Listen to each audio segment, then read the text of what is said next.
के प्रचार वाहन के पास में खड़े हमारे इस विद्यालय के प्रधान अध्यापक महोदय, समस्त सहायक अध्यापक, समस्त सहायक अध्यापिकाओं बहनों एवं मेरे देश के नौनिहाल प्रिय कर्णधार बच्चों एवं बच्चियों, आप सबको मेरी तरफ से 100 बार नमन और जय गुरुदेव स्वीकार हो। बच्चों, आज अचानक आपके विद्यालय में जो हम लोग बाबा जय गुरुदेव जी महाराज के भक्त हैं और अचानक आपके विद्यालय में हमारे आने का एक कारण है। मात्र 10 मिनट में हम अपनी बात को कहने का प्रयास करेंगे। आप अनुशासन में और शांतिपूर्वक मालिक के संदेश को सुनना। जो गुरु महाराज के प्रचार वाहन पर आप फोटो देख रहे हैं, जिस फोटो के नीचे लिखा हुआ है परम संत परम पूज्य बाबा जय गुरुदेव जी, ये महापुरुष अब दुनिया में नहीं।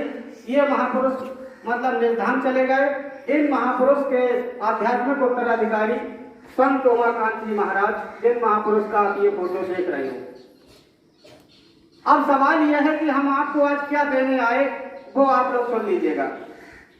बाबा उमाकांत जी महाराज ने जिस समय पर कोरोना नाम की बीमारी नहीं आई थी, तो कोरोना के आने से पहले ही इन्होंने अनाउंस कर दिया कि आप जन जागरण करो, शाकाहारी सदाचारी मद्य निषेध काफिला का निकाल करके और लोगों को बताओ, चेताओ, जगाओ कि आगे बहुत भयंकर बीमारी आ रही है। हम लोगों ने प्रचार प्रसार किया कि हमारे गुरु महाराज ने बताया है कि बहुत भयंकर बीमारी आ रही। तो लोगों ने हमारी मजाक बनाई कि ये जय गुरुदेव वालों के पास तो फालतू पैसा, फालतू समय है कि ऐसी बात कहते हैं। बच्चों, कुछ ही समय बीता था और कोरोना नाम की महाभयंकर बीमारी आई, उसने देश और दुनिया को तबाह कर दिया। अब आप लोग जो पढ़े लिखे लोग हैं, अधिकांश लोगों को आपको पता होगा कि जो विश्व स्वास्थ्य संगठन है, वर्ल्ड हेल्थ ऑर्गेनाइजेशन, WHO की रिपोर्ट थी कि कोरोना 99% मांसाहारी लोगों को हुआ था और शाकाहारी लोगों को मतलब 0.1% तो अपवाद भी हो सकता है। आपने ये बहुत कम मात्रा में सुना होगा किसी साधु, संत, महात्मा, पीर, पैगंबर, औलिया या किसी भजनानंदी आदमी को मतलब कोरोना हुआ हो, अर्थात नहीं हुआ था। शाकाहारी जो लोग थे उनको कोरोना ना के बराबर हुआ था और सबसे ज्यादा कोरोना मांसाहारी लोगों को हुआ था और लोगों की जानें चली गई।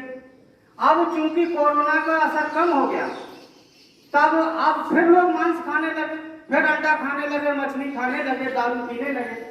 फिर प्रकृति नाराज हो गई, क्योंकि जो जीवात्मा हमारे आपके अंदर है, जो जीवात्मा चींटी के अंदर है और वही जीवात्मा हाथी के अंदर है, वही जीवात्मा सबके अंदर है, बस खोल बदला हुआ है, उसकी यूनिट चेंज है।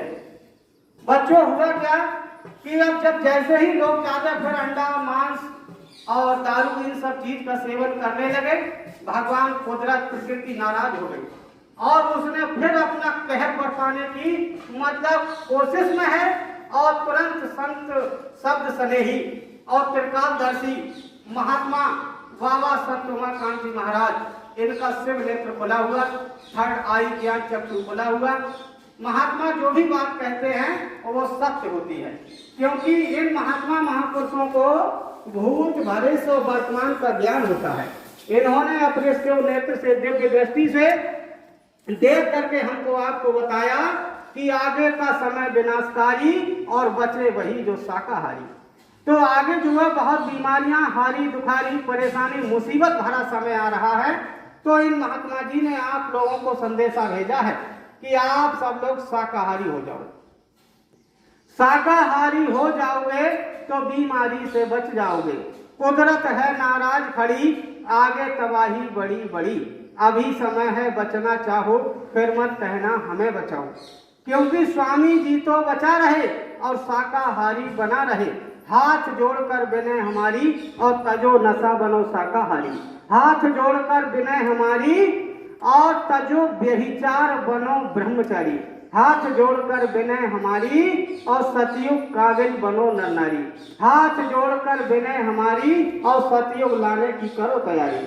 ये हमारे गुरु जी का मिशन है, उद्देश्य है, और आप लोगों को बुरे समय से बचाने की एक मुहिम है और गुरु महाराज का प्रयास है। तो हमें आपसे यही प्रार्थना अपील करनी है कि आप महात्मा जी की बात को मान जाओ।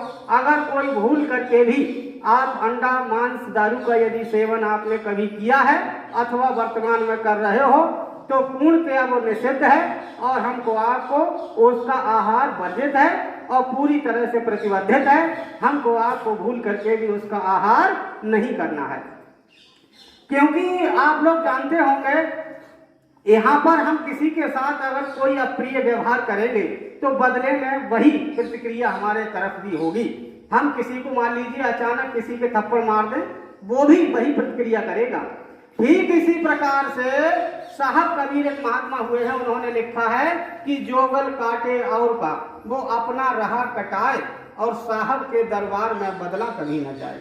मान लीजिए किसी बेजुबान प्राणी की हमने हत्या कर दिया, बकरा को ले लो, मुर्गा को ले लो, अब भाई उसका कसूर क्या है? वो भी प्रकृति का एक जीव है, वो भी भगवान की एक रचना है, एक कृति है, एक 84 लाख योनियों में एक उसकी भी संरचना है। अब उसको भी अपनी जिंदगी जीने का अधिकार है, लेकिन लोगों ने अपनी जीव की स्वाद में और बकरा को, मुर्गा को इनको काट दिया। हमारी आपकी जरा एक उंगली मतलब कहीं कट जाए तो भयंकर दर्द होता, और जीते जी और जिंदा जब आप उस बकरा को, मुर्गा को, भैंसा को सबको काट रहे हो उसको कितना दर्द होगा। उसकी भी परमपिता परमात्मा है, और जब वो उसका मालिक सुनेगा मत सताओ रूहों को, वो रो देगा, और जब सुनेगा उसका मालिक तो तुम्हें जड़ से खो देगा। तो परमात्मा का एक विधान है, जो जस कीन तस फल चाखा और कर्म प्रधान विश्व रचि राखा। एक मतलब यहाँ का एक विधान है कि हम किसी के साथ गलत करेंगे तो हमको गलत भोगना पड़ेगा। इसलिए हमें भूल करके भी लोग कहते हैं कि अंडा खाइए, उसमें प्रोटीन है, विटामिन है। मैं आपको बताता हूँ कि आप रोज 10 अंडे और 3 महीने तक खाइएगा। ये मतलब एक रिसर्च है कि रोज आप 10 अंडा 3 महीने तक खाइएगा और 10 दिन तक केवल आप मूंग की दाल खाइएगा, बराबर मात्रा उसमें इतनी बैठेगी। मतलब उसमें इतना प्रोटीन है।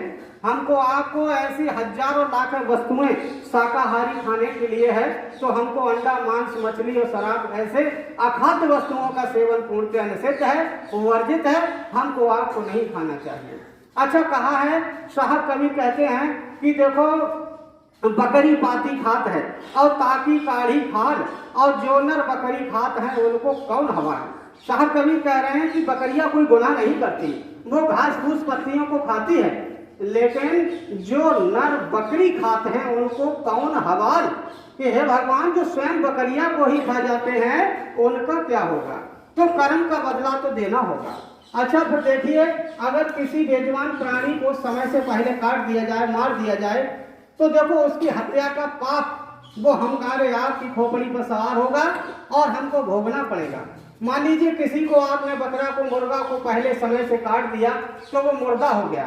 अच्छा, मुर्दा मीन्स होता है कि जिसके अंदर से जीवात्मा निकल गई, उसको मुर्दा कहते हैं। अब वो मुर्दा चाहे बकरा हो, भैंसा हो, गाय हो, कुछ भी हो सकता है, जिसके अंदर से जीवात्मा निकल गई फिर वो मुर्दा हो गया। अच्छा मान लीजिए हमारे घर में कोई मर गया, तो उसका अंतिम संस्कार और उसको दफनाने का जो स्थान होता है वो शमशान घाट होता है। उसको अंतिम संस्कार करने के लिए हम शमशान घाट या कब्रिस्तान ले जाते हैं। लेकिन एक बात सुनिए आप कि जैसे मान लीजिए अगर कोई मुर्दा जब हो गया, कोई आदमी मर गया, तो उसको अंतिम संस्कार होता है कब्रिस्तान, शमशान घाट। लेकिन अगर जो मुर्दा मांस बाजार में टंगा हुआ है और उस मुर्दा मांस को हम खरीद करके लाए, तो साहब कवि ने लिखा है कि एक मुर्दा घर भीतर हो गया, एक मुर्दा घर भीतर हो गया, ले पहुंचे शमशाना, और एक मुर्दा बाहर से लाए नौन तेल घिव साना, और 7-5 मिल जैमन बैठे सब घर करत बखाना, साधव कैसा जगमौराना। मतलब बात को समझने की कोशिश करो। जब मुर्दा ही हो गया तो हम बाहर से एक मांस लेकर के आए और उसको किसी दिन मान लीजिए आपके घर में कोई फंक्शन है, कोई आपने गाड़ी घोड़ा वाहन खरीदा या कोई घर में उत्सव है, उस दिन तुम अपने घर में पार्टी मनाते हो और उस दिन दारू की बोतल और मुर्गा मांस बनता है, तो लोग कहते हैं कि आज हमारे घर में पार्टी है। अब आप जरा विचार करो कि जब आप किसी का मांस खा रहे हो और उसके लिए पार्टी बोल रहे हो, लेकिन जब प्रकृति नाराज हो गई, उसने कोरोना जैसा महाभयंकर बीमारी को लगा दिया, उस समय जब तुम्हारे घर में मतलब उस समय आपने कोरोना पीरियड में देखा होगा कि तमाम लोगों की जानें चली गई और उस समय पर कोई अपने को छूना टच करना पसंद नहीं कर रहा था, क्योंकि जिस कोरोना पीड़ित व्यक्ति को जिसने पकड़ लिया छू लिया वो खुद को मर जाने का उसको भय था। तो मेरे कहने का मतलब प्रकृति के एक थप्पड़ में सबकी अकल ठिकाने लग गई। अब वो कोरोना काल तो कुछ भी नहीं था, उसको हमारे गुरु महाराज ने कहा वो तो मात्र ट्रेलर था।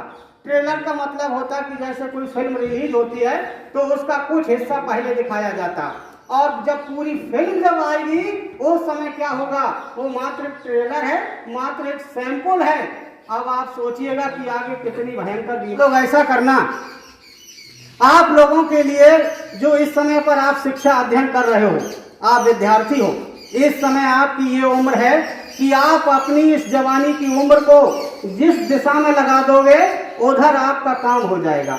अगर आपने अपनी जिंदगी को सही दिशा में लगा दिया तो तुम्हारी जिंदगी आबाद हो जाएगी। अगर तुमने इस उम्र को अपनी गलत दिशा में और गलत संगति में पड़ करके अपनी जिंदगी को बर्बाद कर दिया तो आप ये समझ लो कि आपकी पूरा जीवन बर्बाद हो जाएगा। हमारे गुरु महाराज कह रहे कि इस समय जो एक यंत्र आप ये देख रहे स्मार्टफोन वर्तमान में एक ऐसा यंत्र है, इस यंत्र की अगर परिभाषा किया जाए इसमें क्या है तो मात्र दो ही शब्द हैं कि आबाद और बर्बाद। यदि इस स्मार्टफोन का प्रेमियों बच्चों अगर इसका दुरुपयोग किया जाए तो ये आपको बर्बाद कर देगा, अगर इस स्मार्टफोन का सदुपयोग किया जाए तो ये आपको आबाद कर देगा। आपके कोर्स से रिलेटेड जो भी विषय वस्तु है आप YouTube पर सर्च करो और वो पूरा विषय वस्तु निकल करके आएगा। आपको कोचिंग की आवश्यकता नहीं पड़ेगी, आप इससे पढ़ सकते हैं, आपकी लाइफ उज्जवल हो जाएगी। अच्छा, अब मान लीजिए जब YouTube पर सब कुछ है, दुनिया की ऐसी कोई चीज नहीं जो उसमें है नहीं, अब आप इस पर कोई वाहियात और कोई अश्लील चीज को भी आप रिसर्च करेंगे तो वो भी निकल करके आएगा। तो करते क्या है लोग कि इसका मतलब सदुपयोग कम दुरुपयोग ज्यादा करते हैं। तो हमारे गुरु महाराज ने कहा है कि आप लोगों की जो अवस्था है वो आदर्श बनने की अवस्था है। आप लोग एक काम और करना, जो पढ़ने वाले बच्चे हैं आप लोग, मैं समझता हूं कि इस समय पर आपको 8 घंटे की नींद परम आवश्यक है। ये बात सही है क्योंकि एज के हिसाब से आपको नींद चाहिए। लेकिन बच्चों मैं आपको एक बात बता दूं कि आप शाम को थोड़ा जल्दी सोना और सुबह को ब्रह्म मुहूर्त में जल्दी उठा करो। अब आप कहोगे क्यों? तो देखिए, ब्रह्म मुहूर्त की जो बेला होती है सुबह की, वो बहुत ही पावन पुनीत मतलब प्रातः का समय होता है।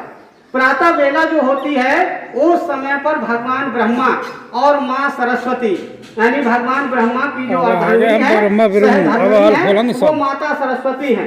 तो सुबह ब्रह्म मुहूर्त में वो विद्या बांटती है। पहले माता संज्ञा बाद में समझा रहे माता क्या बजा रहे हैं उठोगे तो उस समय पर आपको माता सरस्वती की कृपा होगी, क्योंकि विद्या की देवी कौन है? माँ सरस्वती। हम लोग मतलब प्रार्थना भी विद्यालय में करते हैं कि या कुंदेर तुषार हार धवला या शुभ्र वस्त्रावृता या वीणा वर्धन मंडित करा या श्वेत पद्मासना या ब्रह्मांचित शंकर प्रवृत्ति वही देवी सदा वंदिता सामाम पास सरस्वती भगवती निशेष जाढ़ामापहा शुक्लाम ब्रह्म विचार सार परमा आध्यात्म जगत व्यापिनी वीणा पुस्तक धारणी बहदाम जाड़ अंधकारापहाम हस्ते स्फाटिक मालिकाम विदधति पद्मासने संस्ताम वंदे ताम परमेश्वरी बुद्धि प्रदान शारदाम। यानी हम अपनी माँ सरस्वती मैया से ये विनय प्रार्थना करते हैं कि बुद्धि प्रदान शारदाम, आप हमारे लिए बुद्धि दीजिए, आप हमारे लिए विद्या दीजिए। तो विद्यादात्री विद्या की देवी माँ सरस्वती मानी जाती है। तो आप लोग सुबह ब्रह्म मुहूर्त में, अब ब्रह्म मुहूर्त की बेला लगती है कायदे में 2 बजे से 6 बजे तक, लेकिन आप लोग 2 बजे नहीं उठ पाएंगे क्योंकि आपकी अवस्था है।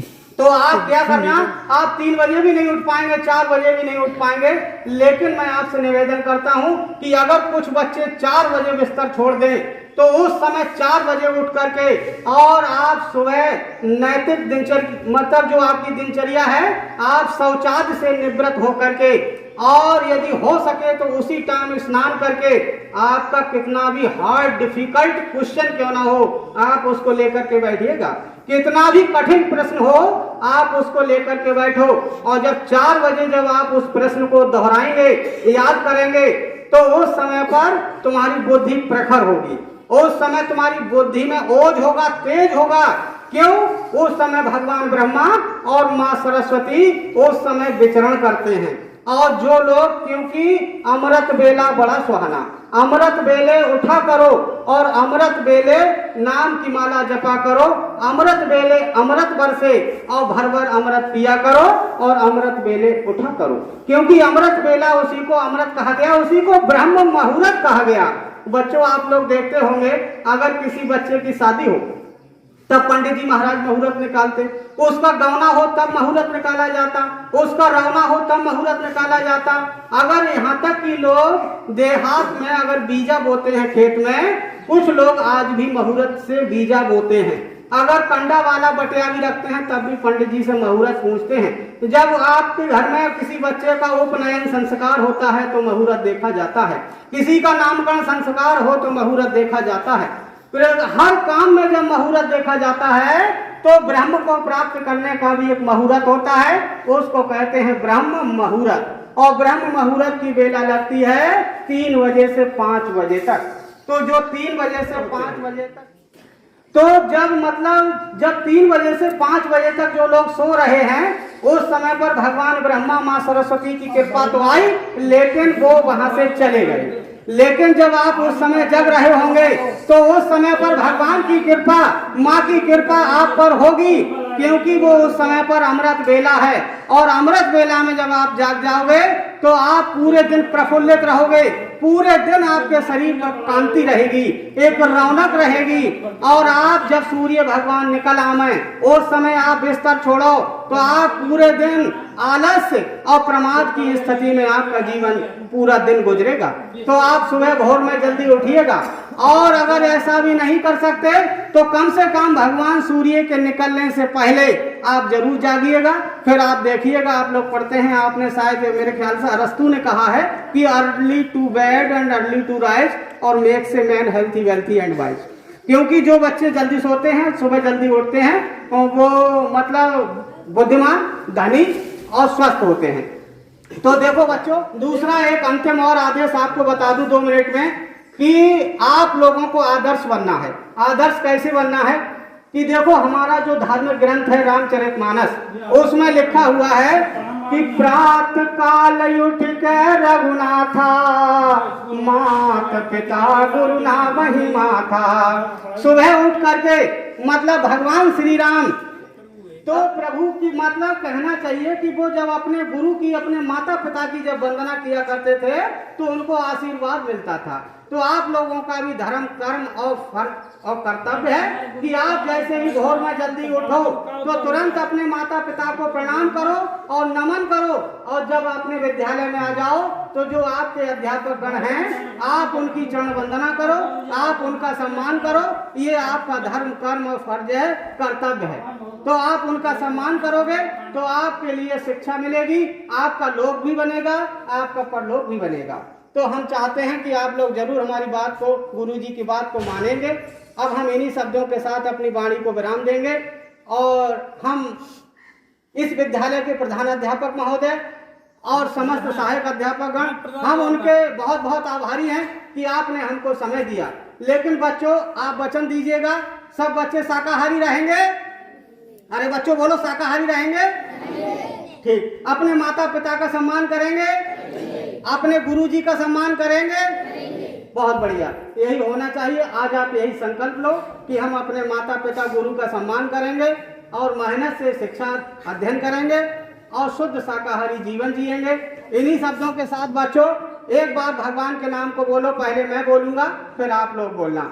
मैं बोलूंगा जय गुरुदेव, आप भी बोलेंगे। बोलो बच्चों जय गुरुदेव। जय गुरुदेव। मैं बोलूंगा जय गुरुदेव नाम किसका, तो आप बोलेंगे प्रभु का। बच्चों बोलो जय गुरुदेव नाम किसका, प्रभु का। मैं बोलूंगा प्रभु का पावन नाम, तो आप बोलेंगे जय गुरुदेव।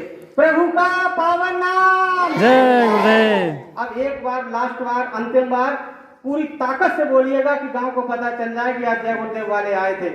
बोलो बच्चों जय गुरुदेव। जय गुरुदेव। धन्यवाद बच्चों। अगर हमारी इतने देर बोलने में कोई ऐसा शब्द निकल गया हो कोई जो हमारे गुरुजन को, हमारे बच्चों को कोई अप्रिय लगा हो, तो क्षमा चाहेंगे। जय गुरुदेव।